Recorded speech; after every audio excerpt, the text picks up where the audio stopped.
High in the mountains of northern New Mexico, between Santa Fe and Taos, lies a most unique land. These are the villages held in the embrace of La Jicarita Mountain, small enclaves settled by Pueblo Indians and Spanish and Mexican explorers centuries ago. Today, the descendants of settlers, explorers, and indigenous people of southern Taos County live here in harmony with the traditions and customs passed down from generation to generation.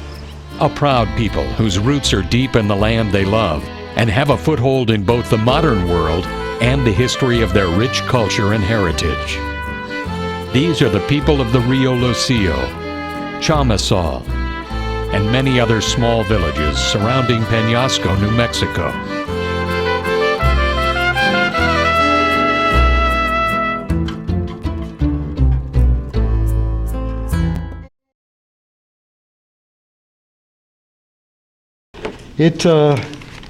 I was a little bit reluctant initially to do this, and I had a little bit of a short notice. I sure would like to thank my cousin Mary, because she provided a lot of those pictures that we're talking about here. I certainly had my share of them from my father. Mostly I'm going to talk about my tío Ishmael. Well, I'm talking about the whole familia, pero about my tío Ishmael and my father Leonidas Pacheco, simply because that's the information that Mary and I got. But I'll talk about the family. But I want to, first of all, start by saying, buenas tardes de Dios a todos ustedes. It is really a pleasure for me to be here with my community, with my family. You know that part of our culture is we switch from Spanish to English. Those of us that were born and raised here forever. So if I do that, please bear with me. This has to do with culture, it has to do with tradition, it has to do with history, it has to do with familia. Well, in terms of culture, in terms of history, do you know that Peñasco was here before Plymouth Rock? Yes, it was. You know that when the Spanish conquistadores came through Colorado, and they named that El Capitan. When Pikes Peak came around, first of all, he declared it's not climbable, it's too high, man. But then he climbed it, so it became Pikes Peak. And we could go on and on. Part of the culture, part of the history. When you get to Wagon Mound, that used to be Santa Clara. And we could go on and on. But I'll just end it right there. But you know that with new cultures, we get a lot of new changes, new ideas. And sometimes it creates cultural dilemmas, ethical dilemmas. And you know, we need to do our best to deal with that. I would like to thank Mary for helping me get this information. And certainly would like to thank the committee. Very well done. Very professional. It took a long time, I know. With that, I'm going to just be as brief as I can. It's already kind of late in the day. And so I'm going to start out first with talking about my familia dating back to 1830. My great-grandfather, Diego Pacheco, was born in 1930. My great-grandmother, Marta Rodriguez, was born in 1935. And I'm glad to see some of the Pacheco family here.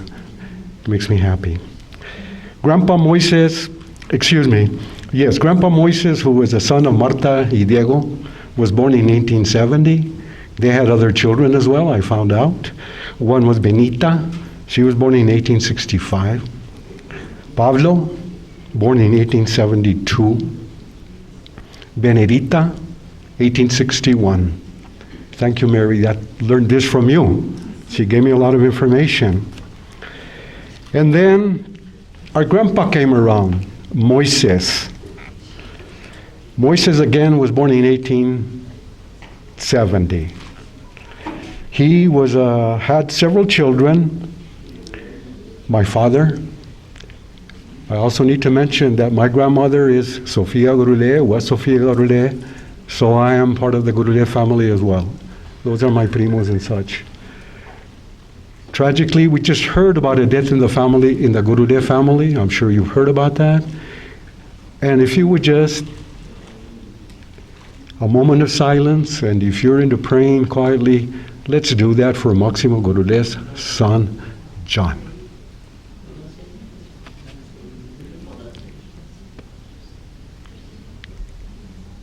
Thank you very much.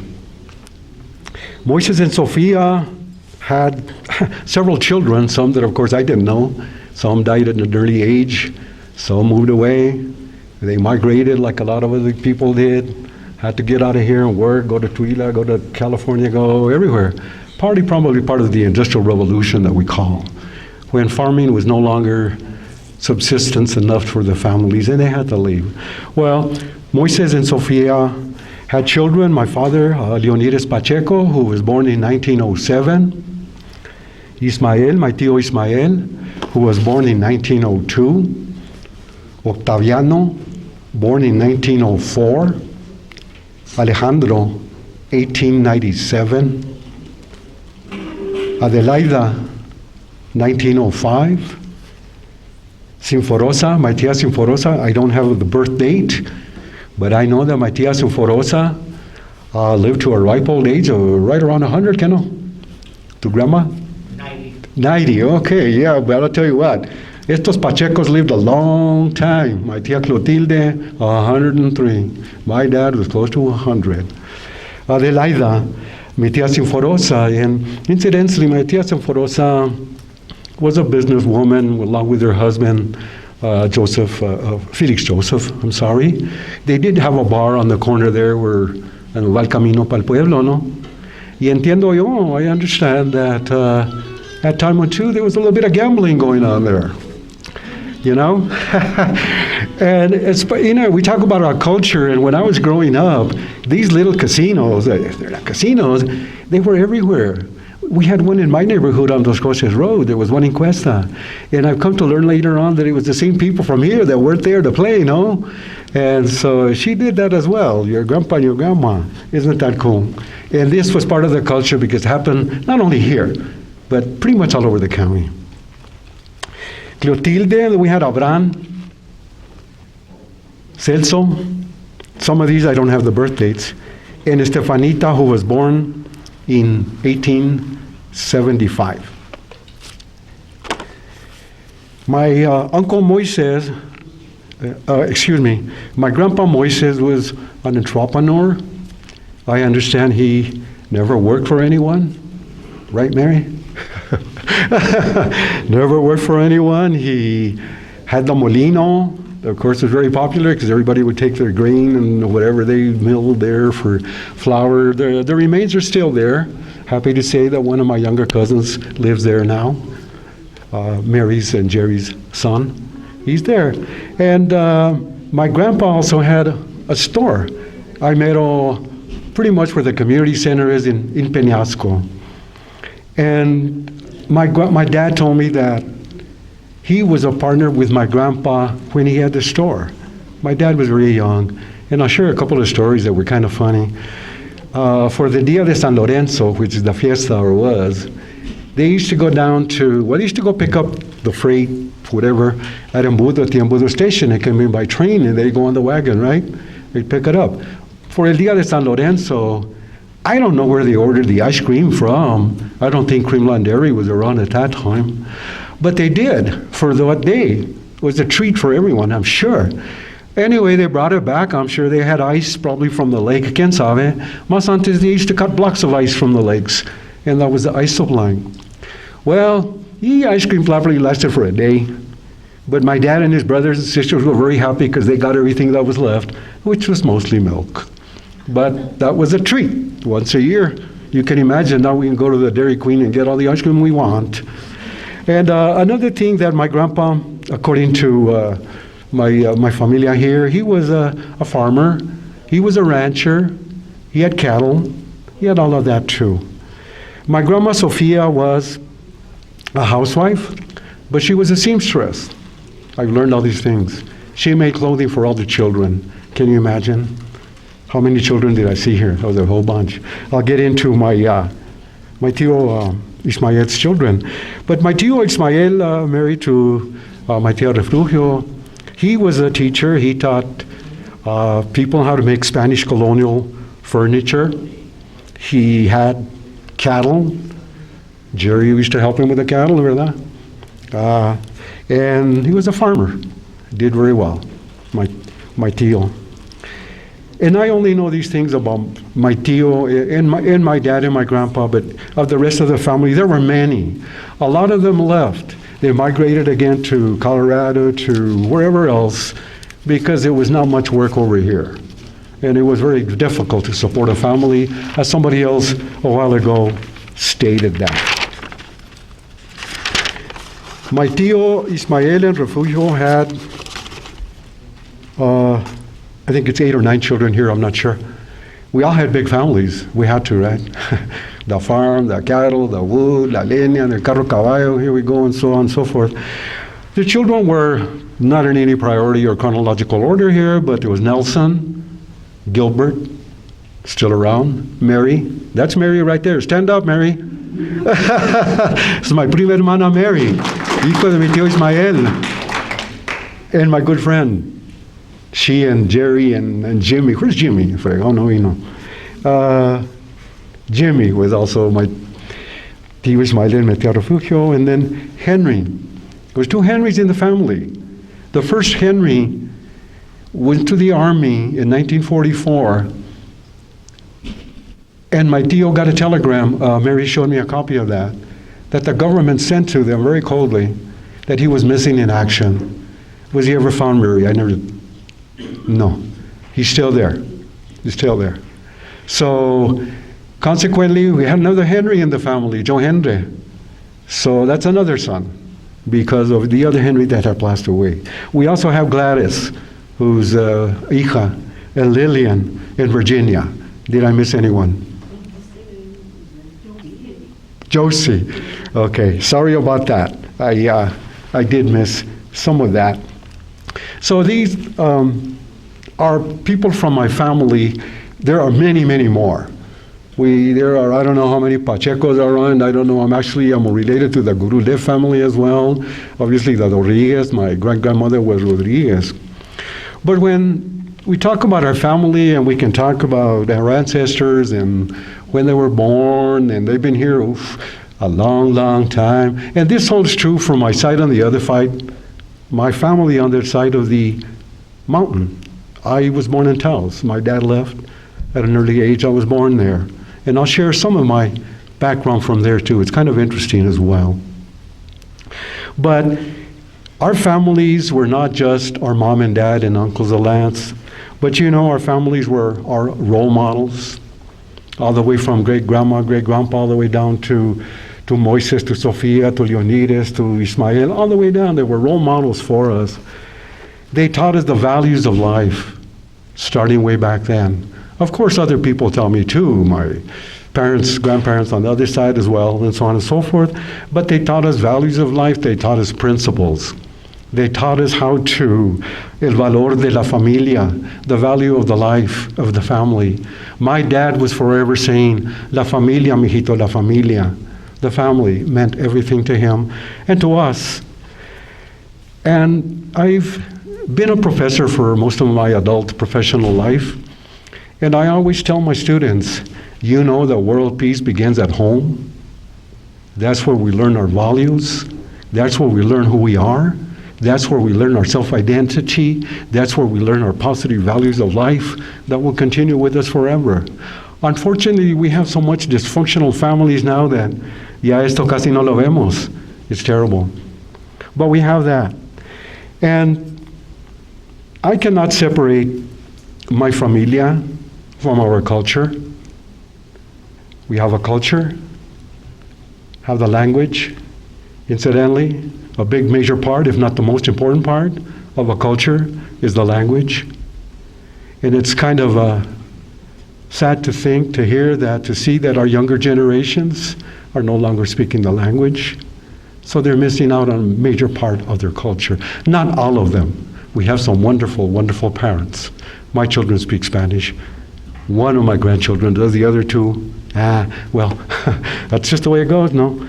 But we can't separate our family tampoco from our cultura, from our history, from our traditions, from our heritage. We take pride in being who we are. We are Hispanos, we are Hispanic nowadays. But some of you might recall, at least I do, when I was growing up in Taos, New Mexico, we were called Spanish American. Who gave us that label? It must have been the federal government. I don't know. But along the line, we were given different names. The first time I ever experienced any kind of real discrimination, to tell you the truth, we lived in towns, we were harmonious, we all got together. It was small.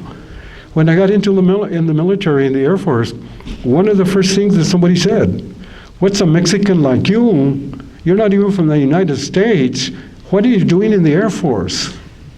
Threw me for a loop, right? Nobody had ever called me Mexican or anything like that. Anyway, we've been called all kinds of names, Latinos, y todo esto, Chicanos. I prefer to be a Chicano. To me, that connotates a little bit of activism, maybe. I don't know, but I like it. We also, from our families, learned spirituality, the power of prayer. Mary was telling me that at her house, they prayed the rosary every night, ¿verdad? And I remember growing up in Taos. I'm not a Catholic. My grandparents were not Catholic. My mom was not Catholic. But the rest of the Familiy in our barrio were Catholic, and we're all related because these initially belonged to my great-grandfather, parceled it out to, And, but you know what?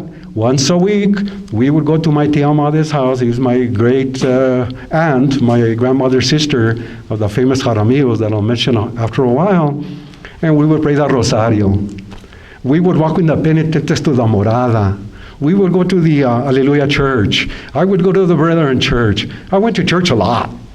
But anyway, when we talk about ethics, boy, don't we have a lack of ethics in the world anymore. Our parents, our grandparents, great-grandparents, our fathers taught us ethical behavior, how to be good people, how to get along with people. We need to have more of that. It's so sad to read in the papers everything that's happening in the world, killing children, killing human beings, killing each other. Es una vergüenza. We were taught the work ethic. We weren't the only ones. I'm talking about generations and other people before me and so forth, my primos, other people from here, they all had the work ethic. Somebody mentioned a while ago that their fathers spend the majority of the time in la borrega, ¿verdad? Where else would people go work? La borrega, la papa, ¿verdad? Mines. How many people from this community went to work in the mines and are having health problems as a result? Nobody told them, hey, uranium's going to kill you, bro. Nobody said that. And again, I said language really is, I consider it to be the most important part of the culture. From my family, I also learned other values, other principles, de respeto, honesty, a sense of community, and respect for the land. I love playing in the dirt. I grew up playing in the dirt. My dad grew up playing in the dirt. His grandpa played in the dirt. Moises played in the dirt. Ismael played in the dirt. By that I mean they were farmers. And, there's been research done, incidentally, that people who have lived most of their life outdoors, playing in la tierra, and like I did, making toys or whatever, compared to those people that grew up indoors and mainly Pac-Man and never did go out or anything, those of us that have been outside most of our life are healthier physically and mentally. So aren't you glad we live here and you guys all go out and work in the garden? Of course. Okay, where else am I? Oh, another thing, my father's family, my mother's name was Maria Cárdenas. I'll talk a little bit about that later. My father had 8 children. Zoniva lives in Taos. Bertha lives in Taos. Joe lives in Colorado. Moises is deceased. My nephew, Jacob Pacheco, is married to one of Lorenzo Gonzalez's daughter. He lives in Chamizal, a wonderful young man, well-educated, good job at Northern. My dad was very, very proud of him. We also have my sister Carlaida, sister Frances, and my brother Ed Cardenas, who's pretty well known of his own. He was going to be speaking yesterday, but had something in the family. He couldn't do it. So those are my sibs. The only one that's not here anymore is Moises. My dad did a lot of things. He was a teacher. He was a superintendent of schools which was at that time an elected position, and he was very young when he did that. He was a social worker all of his life. Maybe that's why I got into social work myself. I have that altruistic value system in blind blood that I got from him and others. He was the director of the welfare department in Taos for many, many years, I remember. I remember going to his office. I was amazed at all the pencils and paper that they had in the supply room. I said, wow, where did they get all this stuff, man? Where did they get the money? It amazed me. And he actually retired from social services after, 35, 40 years. I don't know how long. But he retired from there. But another thing that my father advocated for all the time is for social justice. Social justice. I do that as well. Not only do I do it because it's inherent in my blood and I care for people that are wronged and oppressed, but also because it's in my professional code of ethics. It's in the social work code of ethics. To advocate for people, to advocate for social justice, to fight injustices. I could tell you stories of what my dad did and some of the things I did, but we don't have time for all of that. But he taught me that. And I've been a fighter for social justice all my professional life, probably since I was a kid. I used to like to help people. I still do. I'm retired, but my friends come and say, Manny, can you help me with this letter? Seguro como que no. ¿Qué quieres que le diga? Boom, boom, boom. Get the computer. We do it. And you know what? They'll say, Manny, how much do I owe you? No me debes nada, bro. You don't owe me a thing. My dad did this for the community. I do it. When my dad moved here, he was a notary public. One of the reasons he wanted to move back to be con la familia, so people would go visit him so they would enjoy it, and he did.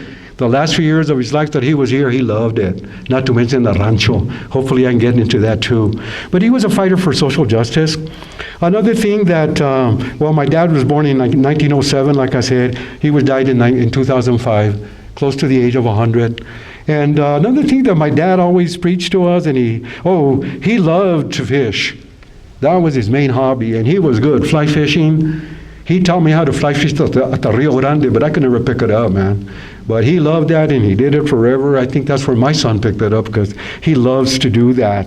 I hear from people that my dad was an excellent baseball player.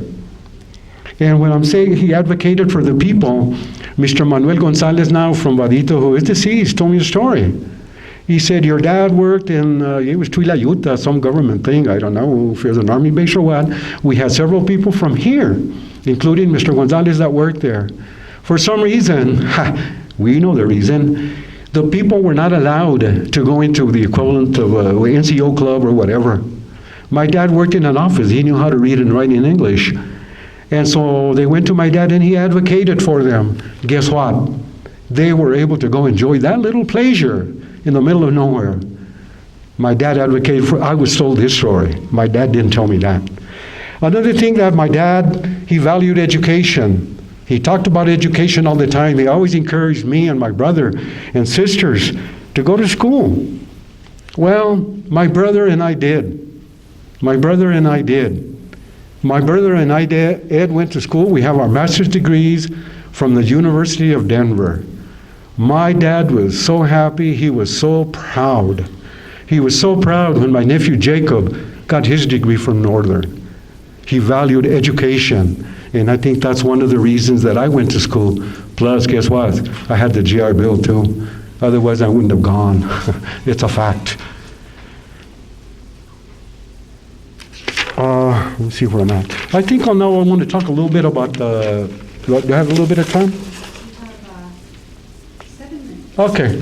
Well, time flies when you're talking, and sometimes I go off on little tangents, so when I'm giving lectures to my class, where was I? They have to bring me back to reality, so it's pretty cool.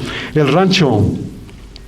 My grandpa Moises and my grandma Sofia homesteaded what we call El Rancho, Piedra Lumbre. It's about 4 miles from Rio Lucio, a lot of property. And it was in, I think it was 1982. There's a picture over there of the family when, in 1982, the family got together, the heirs, for a part of the property. There's a lot. And my dad took care of making sure we had the taxes together. I talked to the whole family. It's documented. I have all these documents in my dad's beautiful handwriting. He documented everything. And my dad, since I was a little kid, he said, if it's not in writing, it does not exist. Don't we know that nowadays especially? Anyway, they did all that. The process was they had to do a quick deed to my dad, and everybody agreed. Everybody was positive. And that's why I kind of bring it up, because sometimes there are family squabbles when you're going to divide land. Well, they got together and they did it. They gave my dad a quick deed for everything else. And then they all got together. There were 8 sections of the one I'm talking about, 8 heirs, and they got together at your grandma's house, a casa de mi tía Sinforosa. And I have the list of all the people that were together. And they came out in the Taos News as a paper, family land, whatever, no? It's beautiful. They got together there, and they drew lots. Everybody had agreed on that. 1, 2, 3, 4, 5, 6, 7, 8. That's how we got that rancho, okay? There was a condition from the government, too, that I know of. Incidentally, I have the patent, dated 1935, signed by Theodore Roosevelt. That's how we got the land. My grandparents got the land. There were two conditions. You had to plant something, and you had to build what they called a cabin. Big deal, right? So my grandpa, my grandma, and others of the family, I'm sure, decided to plant beans. Temporal. Cleared the land, planted beans. They built a little cabin. They didn't live there. They lived in Rio Lucio. The government didn't know, so don't tell them. Time has elapsed anyway. So my dad remembers that very well. My grandpa, my grandma planted beans for a long time. My dad tells me when he was about 10 years old that he would walk from Rio Lucio to the rancho to take his dad and mom and where was their lunch. My dad lived on rancho. He wanted to live there after he came over here. We spent a lot of time there, my dad and I. We made a lot of wood, we fixed the fences, we thinned. I love that land myself. And it was homesteaded in 1935. Oh, I forgot one little story. When my dad and my grandpa had a little store, everything was with horses, the wagons y esto. Well, sometime in 1936 or so, they had enough money together that they went to Las Vegas and they bought a truck. 1935 or so Model T truck. Cost $500, and they paid $35 a month. So then, boy, what could they travel all over the place? And there's more to that story, but we're not out of time here. Well, the rancho, about 40 years ago, 30 years ago, my brother and my dad and I were there working the rancho. Incidentally, we have been the only one de la familia that have ever done that on our property. Have a family, pero nunca han estado ahí. And we did that. We cleared the land. We did a lot. We said, let's plant beans, like my grandpa did. Let's do it. We had to take this big old giant tractor, the Larry Brown, to plow, to clear the chamizo, to do all of that, so we could plant beans. And then we got Mr. ¿Cómo se llama? Martinez from Chamizal, who had the horse and the plow. His name. Anybody remember his name? Anyway, the last of that breed had a horse and a plow. And just for ceremonial purposes, to videotape it, we asked him to take his plow and his horse and then go plow again. It had already been done by the tractor. A horse couldn't have done it, really. And he did. Amazing gentleman. From Chamizal to the rancho, he rode his horse. When he got there, first thing I noticed was a 35 pistol strap right here. Cool. And then his son came along with the truck. He brought the plow and all of that. We did grow beans there for a number of years. We haven't done it for a while now. Sometimes we were very successful. Sometimes we weren't. But we had fun with it. I think I'm running out of time, so the last thing I want to say, I'm not going to get into any depth on it because of the time element, but I found this, what I call a historical document that my dad wrote. That's his writing. It's about 5 pages long, and he starts out with story of school days about 80 or more years ago. Now it's probably 100. Talks about the escuelita in Rio Lucio, talks about when the superintendent of schools used to come, and he talks about there was 3 directors on the school board, I guess, that they used to come down there once a year, and it was like a fiesta activity, a celebration for the community, for las familias. And he mentions here, there were no fast food available, but you know who cooked the comida for everybody? Las comadres, las cocineras de la comunidad. What it turned out to be was not only an affair for the students, because they were involved, the parents were involved, and he describes how they humbly came in and spoke. That's his word, humbly came in and spoke to the superintendent and to the teachers. He talked about how the kids presented what they had learned. And then he talks about what this is about, the speech that the superintendent of schools made at that time.